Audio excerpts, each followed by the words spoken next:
تو حضرات صبح سے لے کر دن تک اور دن سے لے کر شام تک اور شام سے لے کر رات تک، رات سونے تک، یعنی کہ پورا دن اس بات کا ڈنڈورا پیٹتے رہتے ہیں کہ مولویوں کا سیاست میں کیا کام۔ مولوی تو مسجد میں اچھے لگتے ہیں، وہ تو درباروں میں اچھے لگتے ہیں، وہ تو خانقاہوں میں اچھے لگتے ہیں، وہ تو ختم درود دعا پہ اچھے لگتے ہیں، مولویوں کا سیاست میں کیا کام ہے؟ اور اس طرح کے لوگ سیکولرز اور لبرلز کمیونٹی کو پروموٹ کرنے والے ہیں۔ ان سے میری یہی گزارش ہے کہ آپ کوئی لمبی چوڑی بات نہ کریں، بلکہ آپ یہ ایک کلپ سن لیں۔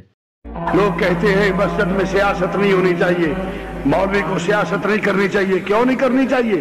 میرے امام سے بڑا مولوی کون ہے؟ مدینہ پاک سے بڑی مسجد کون ہے؟ امام الانبیاء نے سیاست کی تو مسجد میں، صدیق اکبر نے سیاست کی تو مسجد میں۔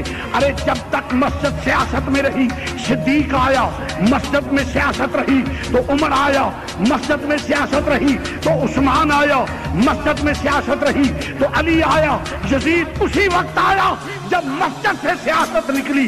آج بھی سیاست مسجد میں ہوگی تو مسلمانوں کا وقار بلند ہوگا، اور اگر فسق کے بزدلوں کے ہاتھ میں ہوگی تو پھر کہیں فلسطین میں بیٹیوں کی عزتیں لٹیں گی، عراق میں عزتیں لٹیں گی، بے گناہ شہید ہوں گے۔